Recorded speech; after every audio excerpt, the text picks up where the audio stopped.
Alors, c'est tiré de la deuxième lettre de Saint Paul aux Corinthiens. Je vais la lire au complet, puis ça explique vraiment tout ce qu'on vient de vivre tantôt. Saint Paul dit, il faut bien s'enorgueillir. C'est bien inutile, pourtant j'en viendrai aux visions et révélations du Seigneur. Je connais un homme en Christ qui, voici 14 ans, était-ce dans son corps, je ne sais. Était-ce hors de son corps, je ne sais. Dieu le sait. Cet homme-là fut enlevé jusqu'au 3e ciel. Et je sais que cet homme, était-ce dans son corps, était-ce sans son corps, je ne sais. Dieu seul le sait. Cet homme fut enlevé jusqu'au paradis et entendit des paroles inexprimables qu'il n'est pas permis à l'homme de redire. Pour cet homme-là, je m'enorgueillirai. Mais pour moi, je ne mettrai mon orgueil que dans mes faiblesses. Ah, si je voulais m'enorgueillir, je ne serais pas fou. Je ne dirais que la vérité, mais je m'abstiens pour qu'on n'ait pas sur mon compte une opinion supérieure à ce qu'on voit de moi ou à ce qu'on m'entend dire. Et parce que ces révélations étaient extraordinaires, pour m'éviter tout orgueil, il a été mis une écharde dans ma chair. Un ange de Satan chargé de me frapper pour m'éviter tout orgueil. À ce sujet, par 3 fois, j'ai prié le Seigneur de l'écarter de moi. Mais il m'a déclaré, « Ma grâce te suffit. Ma puissance donne toute sa faiblesse, sa mesure dans la faiblesse. Aussi, mettrai-je mon orgueil bien plutôt dans mes faiblesses, afin que repose sur moi la puissance du Christ. Donc, je me complais dans les faiblesses, les insultes, les contraintes, les persécutions et les angoisses pour le Christ. Car lorsque je suis faible, c'est alors que je suis fort. Acclamons la parole du Seigneur. Louange à toi, Seigneur Jésus. Vous m'entendez quand même? On entend très bien. Ok, c'est parfait. Alors, vous voyez, ce que Saint Paul vient de dire, là, c'est que même les saints, Dieu envoie un ange, Satan envoie un ange pour avoir... Satan envoie comme une écharpe dans la chair de la personne. Il y a un péché que Saint Paul n'a jamais été capable de s'en débarrasser. Et ça, on n'a jamais su lequel, mais ce qui compte, c'est de dire que quelqu'un qui arrive dans les fiançailles spirituelles, même dans le mariage spirituel, va toujours avoir un péché, un saint commet un péché qui n'est pas capable de se débarrasser, même avec le sacrement du pardon. Et cela pour conserver la personne dans l'humilité. Parce que, humainement parlant, tu commences à te trouver trop bon, trop ci, trop ça. Alors le Seigneur te ramène à ton péché. Regarde ta faiblesse. Vous voyez, c'est pour ça que je voulais vous relire ce texte-là, qui va plus loin que quand je vous l'ai montré. Fait que ça devrait bien se passer là, pour celui-là, il y a moins de choses. Là. Le mariage spirituel. Le mariage mystique, célébration de la grâce de l'Alliance. Le mariage mystique se vit dans la continuité de l'ensemble d'un cheminement spirituel, si on comprend ça. L'expérience passée semble être l'ouverture à une ère nouvelle. Une ère nouvelle, c'est quoi? C'est le ciel. Quand nous serons au ciel, nous serons tous dans le mariage spirituel au bout, avec le Seigneur. C'est ça l'ère nouvelle qui s'en vient. On ne s'en va pas vers une catastrophe du monde. On s'en va vers une ère nouvelle du monde, vers une transformation du monde. Okay? Le mariage mystique, tout comme le mariage humain, apporte la joie d'une union désirée depuis longtemps et qui se concrétise enfin. Comme l'a si bien dit un père, puis là je vais essayer de ne pas nommer les noms, un père que j'ai connu mais qui est décédé aujourd'hui. Ce père-là avait la bilocation, il a été vu à Jonquière, puis il a été vu à Québec en train de donner un enseignement en même temps. Je le connais, il est même déjà venu ici. Ça fait des années. Il avait dit ceci. Ce n'est pas la lune de miel, mais c'est le soleil de miel. La lune de miel dure un certain temps, puis le miel s'en va. Il reste la lune. Alors que dans le mariage mystique, le miel est toujours là, il est rafraîchissant, il est doux et il est restaurateur. C'est beau. Le pape Benoît XVI décrit ainsi l'unification de l'homme. Ah, puis pas bien.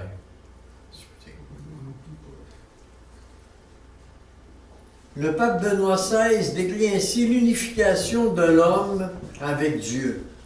Cette unification ne consiste pas à se fondre l'un dans l'autre, à se dissoudre avec l'océan anonyme du divin. Il est une unité qui crée l'amour dans lequel les deux, Dieu et l'homme, restent eux-mêmes. Tu ne perds pas ta personnalité en Dieu. Tu restes toi-même. Tu es unique. Et tu demeures unique. Hein? On n'est pas perdu dans le grand tout. Vous entendez ça aujourd'hui, hein? On est dans le grand tout. Je vais me perdre après ma mort dans le grand tout. Non, non, tu es unique. Tu demeures ce que tu es avec le cheminement que tu as vécu jusqu'au bout. Et l'homme reste eux-mêmes et pourtant deviennent un. Saint Paul a dit, celui qui s'unit au Seigneur, au contraire, n'est avec lui qu'un seul esprit. Les caractéristiques du mariage spirituel. Dans une rencontre qui se veut définitive, l'âme est toujours en admiration, mais non toujours en adoration. Elle est en admiration devant les merveilles du Seigneur. Avec joie, amour, aisance et promptitude, elle accomplit tout ce que le bien-aimé désire. Elle remplit son devoir d'État avec cette attitude d'obéissance passionnée, d'un amour entreprenant sans aucune résistance. S'il y a soupçon d'hésitation, tout de suite, cette résistance est vaincue. L'âme n'a plus de retour en arrière important. Elle est engagée dans le projet du bien-aimé qui est la rédemption du monde par une prière apostolique. Plus rien ne fait obstacle à l'union, ni le péché quasi volontaire, ni la souffrance de la croix. L'essence du mariage spirituel, d'un mariage spirituel. Ce qui fait l'essence du mariage mystique, ce ne sont pas les phénomènes extraordinaires, mais c'est le degré d'union entre l'âme et son Dieu. OK? C'est clair? Bien des personnes peuvent arriver à ce degré d'union sans avoir joui d'aucun phénomène mystique. On peut en arriver sans avoir des phénomènes mystiques. On peut arriver à un degré d'union authentique. Ceci est à retenir. Il faudrait faire un bon discernement afin d'éviter les illusions. D'un autre côté, le savoir, c'est pas si important. C'est de vivre cette union indéfectible qui importe. Discerner avec l'accompagnateur spirituel évite bien des illusions, car il est facile de s'illusionner dans un temps de ferveur. Comme par exemple, on peut penser à Sainte Thérèse de l'Enfant Jésus, qui, à part le sourire de la Vierge lorsqu'elle est malade, vers l'âge de 10 ans, elle est parvenue, sans extase, ni manifestation extraordinaire, elle est parvenue à l'union mystique par la petite voix en offrant. Vous voyez, ce n'est pas une obligation. Comme Thérèse d'Avila, elle a tout vécu, mais Thérèse d'Enfant Jésus, non. Mais elle est parvenue à l'union mystique, au mariage spirituel, sans vivre. Alors, elle a vécu le ravissement, ces choses-là, ça, elle n'a pas le choix, non. Mais le reste, non. Sans extase, etc. Seulement par la petite voix. C'est ce qu'on appelle ça, la petite voix. Il y a différents moyens pour rejoindre la sainteté. D'un autre, discerner avec l'accompagnateur spirituel évite bien des illusions. Dès que l'épouse est introduite dans la 7e demeure, Thérèse dit que les 3 personnes de la Sainte Trinité se montrent à elle, non dans une vision imaginative ou imaginale, car le Dieu Trinité, il est esprit. Il ne peut être vu ni se communiquer à l'âme que par une vision intellectuelle, c'est-à-dire une lumière qui éclaire et fait saisir la présence de la Sainte Trinité. La lumière projetée dans l'âme lui fait comprendre avec certitude que les 3 personnes sont une seule substance, un seul pouvoir, une seule sagesse, un seul Dieu. Le plus beau symbole de la Trinité qui a été inspiré à une religieuse, c'est le soleil. Le soleil, c'est un tout. Le globe lumineux comprend en lui-même la lumière et la chaleur en même temps. Et les 3 sont indissociables. Le Père, dans ce globe, dit un jour à la lumière de son Fils, « Va sur terre pour révéler aux hommes qui nous sommes. Apportez-leur la bonne nouvelle du salut. » C'est beau, hein? Du soleil. La lumière vint donc sur terre. Et comme naturellement la lumière produit la chaleur, l'Esprit Saint envahit l'univers. Quand tu fais l'expérience de l'Esprit Saint, une expérience de chaleur profonde à l'intérieur de toi. Lumière et chaleur, Fils et Esprit restent en communion constante avec le Père. Comme dans le soleil, il y a 3 éléments, mais un seul astre lumineux et chaleureux. Mon Père et moi, nous sommes un. Tout ce que me dit le Père, je le fais, dit Jésus. Les anciens qui adoraient le soleil adoraient le vrai Dieu sans le connaître. Je dirais même sans le savoir. Puisque le Verbe ne s'était pas encore incarné, ils ne pouvaient pas le savoir. Quelle intuition! Avant que Dieu se révèle à Moïse comme en disant « Je suis », le soleil était le Dieu de qui les païens attendaient tout, parce qu'ils sentaient la chaleur. Intérieurement, ils ne savaient pas que la Trinité, c'est ça, c'est la chaleur. L'Esprit Saint, c'est la chaleur. Vous comprenez à partir de l'exemple que j'ai donné tantôt? Ils l'adoraient, car sans lui, rien ne serait. Lumière et chaleur sont indispensables à la vie sur la terre. Quel symbole! Lumière et chaleur sont indispensables à toi pour réaliser ce que tu es profondément. Quelque chose. On peut aussi utiliser comme symbole trinitaire les 3 facultés humaines. La mémoire, l'intelligence et la volonté. Parce que Dieu a dit, faisons l'homme à notre image et à notre ressemblance. La mémoire, c'est le Père. L'intelligence, c'est le Fils. Et la volonté, c'est l'Esprit. Je le reprends, c'est intelligent. C'est intéressant. La mémoire, c'est le Père. L'intelligence, c'est le Fils. Et la volonté, c'est l'Esprit. Un symbole indique toujours quelque chose de plus que la chose qu'il représente. L'eau que l'on utilise pour le baptême chrétien, c'est un symbole de purification. Oui, mais surtout un symbole pour indiquer qu'une place est faite dans l'âme à la présence trinitaire, l'eau du baptême. Nous sommes baptisés au nom du Père, au nom du Fils, au nom du Saint-Esprit. Si les parents cultivaient ce trésor, la Trinité à l'intérieur de nous ferait son œuvre de sanctification plus rapidement. Combien d'enfants aujourd'hui ignorent le trésor qui habite au plus profond de leur cœur à cause de leur baptême? Réalisation maintenant du mariage spirituel. Sainte Thérèse utilise la comparaison avec le mariage humain. Elle dit Dieu introduit l'âme en sa demeure avant de contracter le mariage. Un peu comme la mariée entre dans l'église le matin de ses noces, avec fébrilité pour rejoindre l'époux qui l'attend, puis la conduire à sa maison.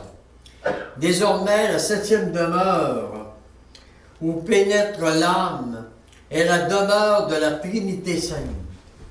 Mais la personne vit encore sur la terre. Il n'est pas impossible pour Dieu de se choisir une autre âme et d'y faire sa demeure où lui seul habite. La Trinité vit en cette âme comme dans un autre ciel.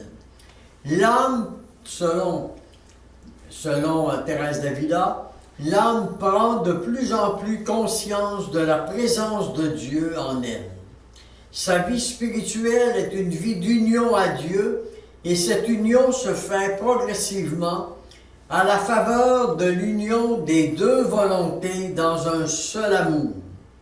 Ils ne sont pas un seul être n'ayant pas la même substance ou nature, mais ils sont un seul esprit s'ils s'attachent l'un à l'autre par le ciment de l'amour. Si le mariage charnel unit deux êtres en une seule chair, pourquoi l'étreinte spirituelle, à plus forte raison, ne pourrait-elle les unir en un seul esprit? En effet, celui qui s'unit au Seigneur est avec lui un seul esprit. Et dans le mariage spirituel, tu ressens la paix continuellement, 364 jours par année. Il te reste une journée où la paix part pour te montrer que tu n'es pas encore au ciel, tu es encore un pécheur, reste. Comprenez? Mais le reste, c'est des hommes de paix qui font des dons de guérison, qui guérissent, etc., qui font ça, sont toujours en Dieu continuellement. 364 jours par année, sauf un. Thérèse d'Avila ici. Ordinairement, voici le contrat de mariage vraiment spirituel. Un contrat, c'est une étreinte dans un seul esprit. Ordinairement, cette entrée dans la septième étape se fait par un ravissement beaucoup plus intense que le ravissement qu'on a parlé tantôt des demeures précédentes, où l'âme ne comprenait pas tout ce qui se passait. Mais ici, les écailles des yeux de l'âme tombent. Saint Paul, sur le chemin de Damas, après qu'Ananie lui ait imposé les mains de la part du Seigneur, les écailles de ses yeux tombèrent. L'âme voit et comprend la faveur qui lui est accordée. Une union plus intime qu'auparavant la fait vivre. Et l'âme, dans le ravissement du mariage spirituel, en est consciente. Contrairement aux fiançailles où elle réalise petit à petit, mais là, elle a déjà vécu, puis là, elle revit encore avec lui, mais là, elle est consciente de tout ce qui se passe. Union en deux étapes. D'abord, par une vision imaginative de l'humanité de Jésus. Il lui a remis un joyau d'alliance, un clou de la passion.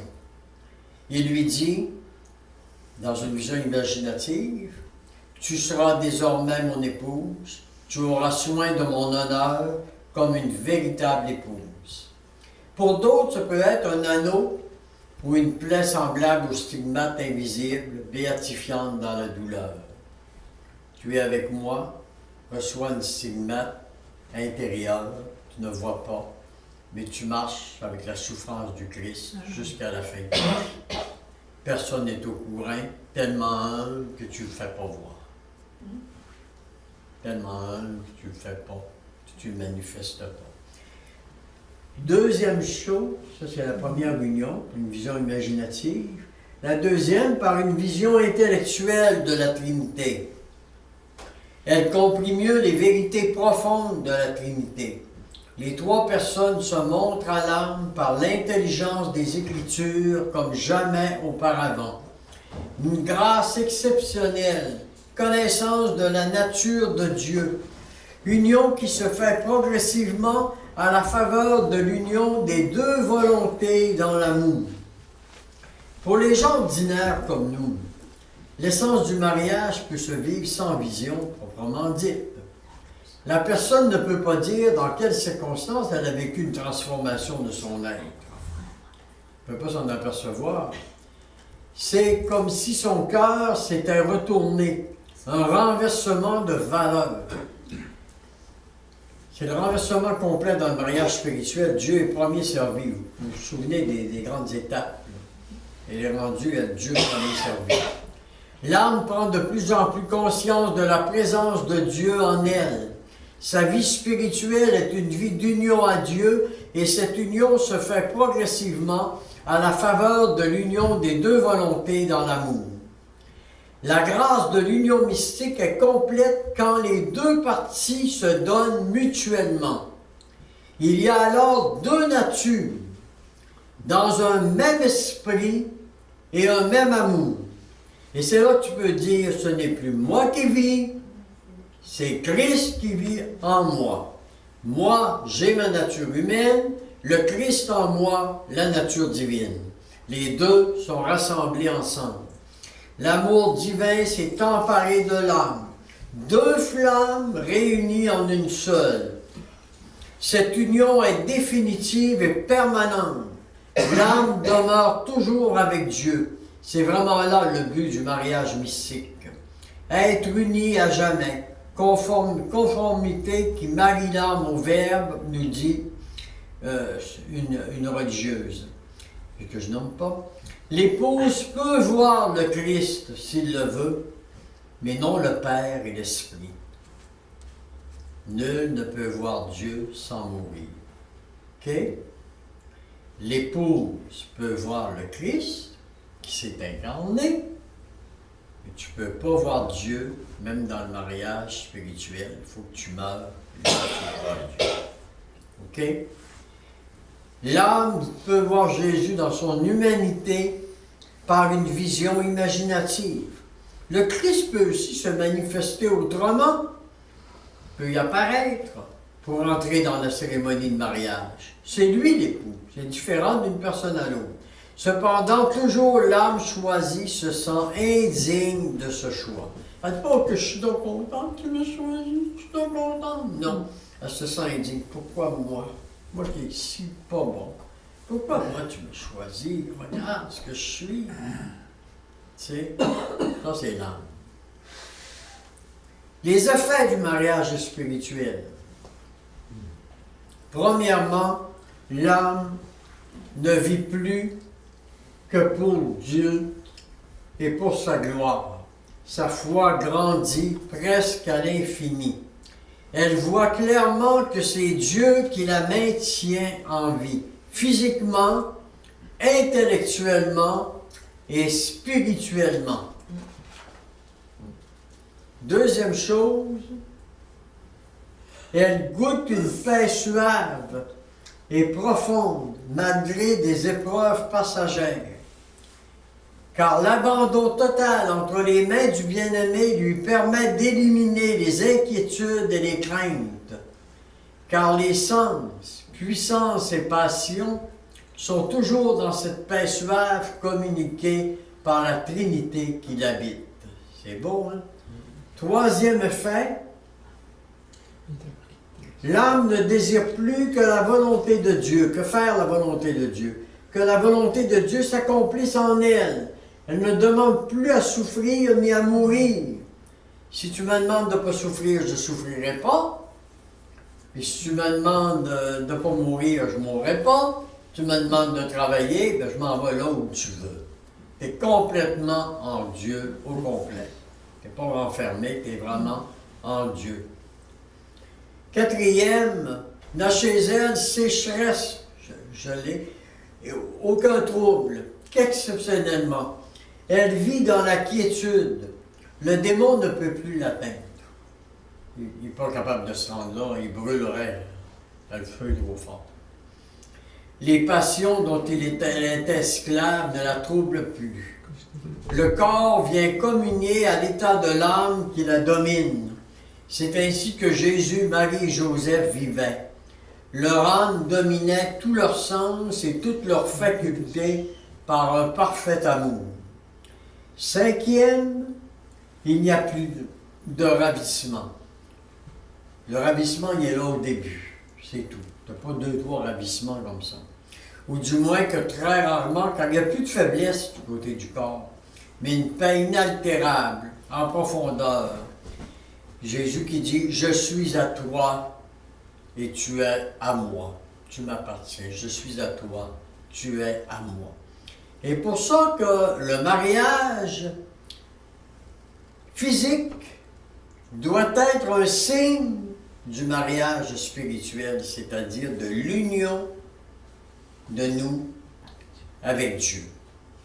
C'est pour ça que c'est le mariage qui est attaqué par le démon actuellement. C'est pour ça qu'il faut prier pour les couples. Le démon travaille énormément et seule la prière peut bloquer le démon. La prière et le jeûne peuvent bloquer le démon et empêcher le démon d'agir.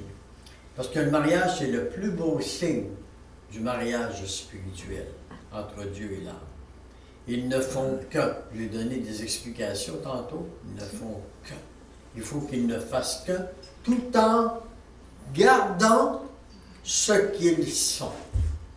Le danger dans un mariage, le démon, ce qu'il fait, par exemple, il va vouloir, je veux qu'elle change. Elle ne change pas, je m'en vais. T'as pas compris. Je veux qu'il change. Non. Qu'est-ce que tu fais? Tu es unique. Tu refuses que l'autre soit unique. Tu veux le faire à ton image et à ta ressemblance. Mais c'est Dieu qui te fait à son image et à sa ressemblance. Toi, tu es unique. Ne brise pas ce que tu es comme personne. Sinon, le mariage n'est plus valide. C'est pas compliqué. Le mariage est valide si les deux vraiment conservent leur identité propre. C'est pas juste un amour passager comme ça. Ils conservent leur identité propre. C'est beaucoup. Donc, il n'y a plus de ravissement. Stabilisé, troisième fait, stabilisé dans l'amour, l'âme se repose en Dieu. Elle ne désire plus mourir pour voir Dieu. Elle est prête à l'union de volonté jusqu'au bout pour la gloire de Dieu et le salut du monde. En fait, elle a donné sa vie, elle ne veut pas la reprendre. Il reste encore cependant des imperfections, puis même des péchés véniels. Parfois, la nature humaine n'est pas détruite, mais améliorée par l'Esprit. Alors, comment va se développer cette grâce d'union? Et là, on va passer au développement de cette grâce mystique. Ça va jusqu'à maintenant? Oui. Fatigué, ça va? Ça passe bien. C'est pas si long. Jean de la Croix affirme que rendu à ce degré d'union, tous demeurent perfectibles tant qu'on n'a pas atteint le paradis. Thérèse dit à peu près la même chose. Elle dit ceci. Même si le mariage mystique se vit dans la foi, la vision béatifique, c'est pour le ciel. Je lui en ai parlé tantôt. Oui. La personne reste humaine avec tout ce que cela comporte. Il est bon pour l'humilité de se savoir toujours pécheur tant qu'on demeure sur terre. On dit que ce n'est pas facile de vivre avec des saints. Parce que Dieu leur laisse souvent un trait de caractère qui les humilie profondément et fait souffrir les autres. Il y a des saints qui étaient colériques au bout. C'est pas signe pantoute de la paix. Mais le Seigneur, il voulait s'en débarrasser, ça l'humiliait. Seigneur, débarrasse-moi de cette colère. Non, tu vas garder ta colère. Parce que ça t'humilie. Tu aperçois que c'est un cadeau que tu as. Comprenez, c'est pour ça qu'il ne faut pas juger les personnes. La colère, c'est une des fois, c'est un exemple que je donne, peut être d'autres choses, mais le péché que tu vis, c'est peut-être une permission de Dieu. Quand je l'ai dit que, je ne me répéterai pas, qu'un saint en garde toujours un. C'est pour ça qu'on dit même les saints sont des grands pécheurs. Dieu leur garde pour l'humilité. La sanctification se fait par l'Esprit Saint au jour le jour, tant que n'est pas la bienheureuse vie éternelle. Saint François de Sales, par exemple. Saint François de Sales, à un moment donné, par exemple, il a tellement prié, il était tellement colérique qu'il a fini par devenir la douceur même. Lui, il a fini par s'en sauver. Ouais. Mais il était colérique, mais à force de prière, puis d'offrir au Seigneur sa colère, c'est devenu un homme très doux dans sa prédication. Il y en a qui font des prédications avec colère, puis qui jugent, puis qui ci, puis ça. Puis ils ne veulent pas après aller chez eux. Comment ça fait que j'ai parlé? Je peux parler avec amour, Seigneur. Voyons, qu'est-ce qui se passe? Voyez? Si l'âme progresse toujours dans l'amour de son Dieu, le feu de l'esprit la brûle, comme la bûche qui se laisse embraser jusqu'à devenir elle-même feu. Jean de la Croix un jour a dit, « Le feu, c'est l'esprit. La brûlure, c'est la touche du Fils. Et le tisonnier, c'est le Père qui attise le feu de l'amour. » Je le reprends, c'est important. Le feu, c'est l'esprit. La brûlure, c'est la touche du Fils. Et le tisonnier, c'est le Père qui attise le feu de l'amour. Les caractéristiques de cette union transformante. Il s'agit ici d'une transformation intérieure. Lorsque l'âme est entièrement purifiée, elle est en Dieu, et Dieu est en elle. Revient alors la comparaison de Jean de la Croix, le feu brûle la bûche jusqu'à ce qu'elle devienne feu elle-même. L'amour de Dieu est un feu consumant. Tout ce qui fait obstacle à l'union doit disparaître. C'est quand on n'a plus rien que Dieu peut nous tout donner. La purification est faite, sauf un défaut qui te reste. Je me répète là-dessus. Le Verbe époux de Thérèse d'Avila offre à l'âme tout ce qu'elle désire et tous les désirs de l'âme se fondent dans l'amour sponsal. Notre désir de Dieu implique un certain manque qui nous met en recherche. Dieu, au contraire, ne nous cherche pas parce qu'il lui manque quelque chose, mais il nous cherche pour nous combler de lui-même. C'est lui qui nous a d'abord désirés. Avant même que tu naisses, il te désirait. Il t'aimait. C'est pas juste des mots. Il t'aimait. Et Dieu n'est pas dans le temps. Il n'est pas dans l'espace. Tu as toujours été dans la tête de Dieu. C'est quelque chose de très profond. Notre part consiste à le chercher assidûment et ardemment. Transformation par l'Esprit Saint. Un seul Dieu en trois personnes. Le Père créateur, le Fils rédempteur, l'Esprit sanctificateur.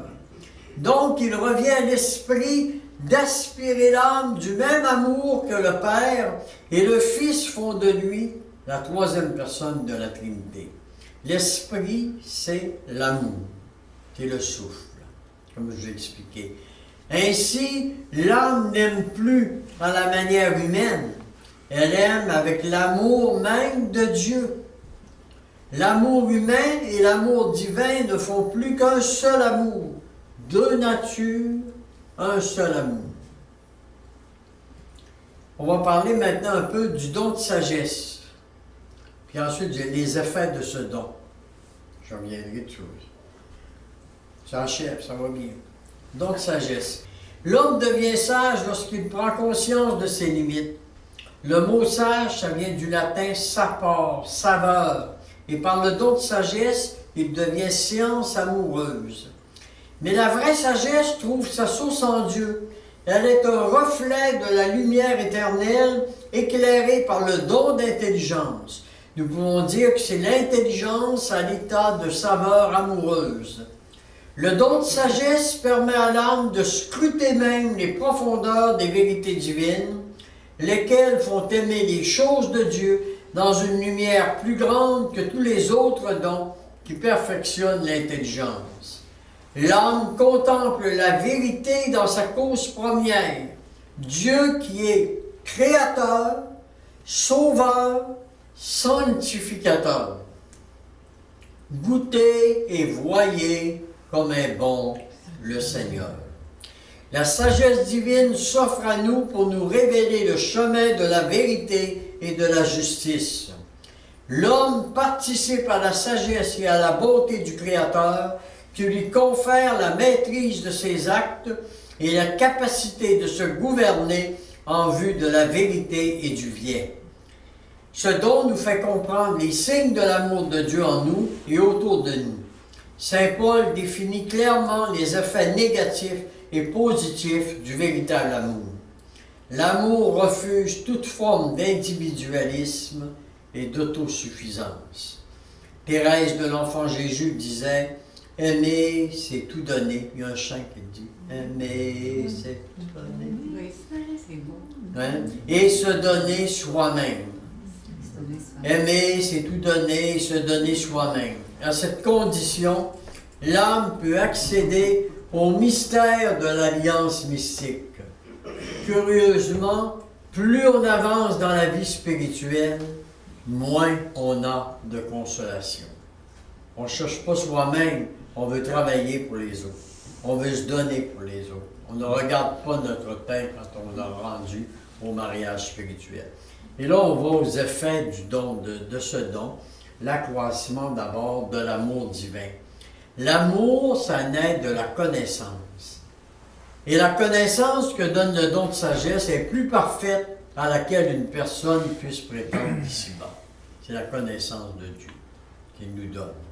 Deuxième effet de ce don, expérimentation de l'immensité de l'intimité trinitaire en elle-même. Ça veut dire on ne voit rien, on ne sent rien, mais on adore. Vous voyez? Troisième effet, détachement universel des biens de la terre et du désir du ciel.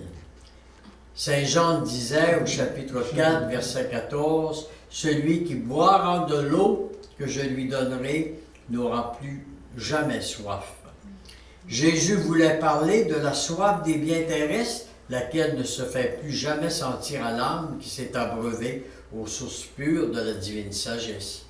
Là, c'est la soif de Dieu, c'est plus la soif des biens terrestres. L'autre effet, il donne le don de la paix, une paix profonde, car Dieu règle tout avec un ordre parfait. Et comme je vous expliquais tout à l'heure, la personne ressent la paix de Dieu pendant 364 jours. Seule une journée dans l'année, elle ne sent pas la paix. Elle se sent elle-même. Sinon, elle est tout en Dieu. C'est pour ça qu'elle peut faire des miracles. C'est Jésus qui marche. Le Saint, c'est Jésus qui marche. C'est Jésus à l'intérieur d'elle qui marche, qui guérit. Et selon le don, chaque saint a des dons spéciaux. D'autres, le Saint, c'est la prédication. Il va faire une prédication vraiment extraordinaire. Comprenez? On va sentir son cœur. Un autre effet, avancement dans la contemplation. Contempler a une double portée, observation et silence dans un climat de joie et de paix. C'est une présence amoureuse de Jésus qui met en œuvre sa vie en nous et dispose notre âme à entrer dans les vues de Dieu. Ce que nous contemplons devient témoignage pour toute notre vie. Je les passe assez vite. Deuxième, déification de l'être. Ce n'est plus moi qui vis, c'est le Christ qui vit maintenant à l'intérieur de moi. Le don de sagesse dégage les traits de Jésus en nous. Le plus grand des dons, la sagesse, oriente vers la sainteté. Soyez saints, car moi je suis saint, dit Dieu à travers le livre des Lévitiques, chapitre 19, verset 2. La sainteté est une vocation. Elle revêt une dimension sociale et politique. Tous les fidèles du Christ sont appelés à la plénitude de la vie chrétienne et à la perfection de la charité. Bienheureux les miséricordieux, car ils obtiendront miséricorde. Le mot miséricorde a deux significations ici. Il y a la miséricorde du cœur et la miséricorde des mains. La miséricorde du cœur, c'est quoi? Savoir pardonner avec son cœur. Pardonner complètement à l'autre avec son cœur. Miséricorde du cœur. C'est donner par-dessus l'offense. La parole de Dieu nous dit par saint Paul que Jésus, par sa mort sur la croix, a payé notre dette. Il a tout pardonné. Il n'y a donc plus maintenant de condamnation pour ceux qui sont dans le Christ Jésus, dit saint Paul aux Romains chapitre 8, verset 1. La perfection que Jésus exige de ses disciples consiste dans le devoir d'être miséricordieux comme notre Père est miséricordieux, condition essentielle pour entrer dans le royaume des cieux.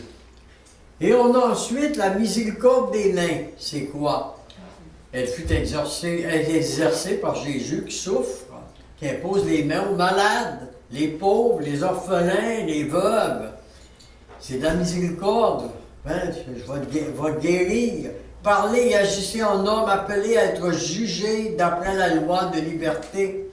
Comme nous serons jugés sur l'amour, cela implique la miséricorde que nous aurons exercée inconsciemment peut-être à l'égard de Jésus en personne. Alors, ils ont en septième demeure, ils ont la miséricorde du cœur et la miséricorde des mains. C'est clair? Conclusion sur les béatitudes. Le dernier mot à propos de chacune des béatitudes doit toujours être celui d'un engagement personnel invitant à la conversion. Puisque vous êtes élus, sanctifiés, aimés par Dieu, revêtez donc, dit saint Paul aux Colossiens, des sentiments de compassion, de bienveillance, d'humilité, de douceur, de patience. Supportez-vous les uns les autres, et si l'un a un grief contre l'autre, pardonnez-vous mutuellement comme le Seigneur vous a pardonné.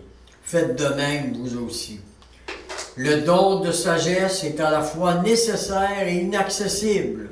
Salomon l'a demandé au début de son règne. Dieu l'a exaucé. Il le donne à qui le lui demande encore aujourd'hui. Il faut demander le don de sagesse. C'est un don gratuit, communiqué par l'Esprit Saint aux hommes qui cherchent la vérité du fond de leur cœur. Les pères de l'Église ont confirmé l'unité des dons du Saint-Esprit et leur accomplissement dans le don de sagesse. Et là, on va regarder maintenant, on termine avec ça, les effets du mariage. On l'a vu un peu, mais c'est très rapide. Un tel oubli d'elle-même que l'âme semble vraiment ne plus exister, d'être plus. Un tel oubli d'elle-même que l'âme semble vraiment n'être plus. Deuxième point, un grand désir de souffrir pour l'humanité. Ça vous résume un peu ce qu'on a dit tout à l'heure. Co-rédempteur. Troisièmement, une grande joie intérieure dans la persécution et une paix croissante sans aucune intimité envers ceux qui leur nuisent ou cherchent à le faire. Elles s'éprennent plutôt pour eux d'un amour particulier et endureraient bien des choses pour les en libérer. La personne ne désire plus mourir, comme j'ai dit tout à l'heure, mais vivre de longues années dans les plus grandes épreuves afin de sauver le plus d'âmes possible. Elle ne craint nullement la mort. Il va de soi que ces âmes ne sont pas orientées vers le plaisir. L'étendard de Saint-Ignace est complètement renversé, comme je l'ai dit tantôt, Dieu est premier servi. L'âme cesse d'avoir des ravissements, et ils sont très rares et n'ont pratiquement jamais lieu en public, comme je l'ai dit, ils n'en ont pas régulièrement. Sainte Thérèse ajoute ceci: notre Seigneur les abandonne parfois, ça résume un peu, parfois à leur naturel, et on dirait alors que toutes les bêtes venimeuses des faubourgs et des premières demeures de ce château se conjurent pour se venger du temps où elles ne les ont pas eues à leur portée. Ça veut dire que dans la journée où le saint est libre, après les 364 jours, Dieu permet à Satan de venir avec la puissance. C'est comme ce qui est arrivé chez Marthe Robin, puis là, il l'a tué. Et puis elle est loin. Comprenez? Dans son 365e jour. Comprenez? Là, il y a une permission spéciale, parce qu'il ne peut rien faire sans la permission de Dieu. Là, il a pu intervenir. Il est vrai que cet état dure très peu, souvent un jour dans l'année ou un peu plus. Notre Seigneur veut par là que l'âme ne perde pas le souvenir de ce qu'elle est, je l'ai dit. D'abord, qu'elle soit toujours humble. Ensuite, pour qu'elle comprenne mieux ce qu'elle doit à Sa Majesté, la grandeur de la faveur qu'elle reçoit et qu'elle l'en loue. N'allez pas croire que ces âmes ont le vif désir et la si ferme détermination de ne faire pour rien au monde quoi que ce soit d'imparfait. Elles ne succombent jamais et ne commettent aucun péché. Volontairement, non, mais elles peuvent commettre des péchés véniels de façon involontaire. Et enfin, pour terminer, mariage et apostolat. Et c'est là que l'apostolat est le plus fécond. En 6 ans, Sainte Thérèse a fondé 18 couvents. En 6 ans. Nous sommes associés aux œuvres de Dieu. C'est le meilleur fruit du mariage que Saint Jean de la Croix appelle la grâce d'union transformante.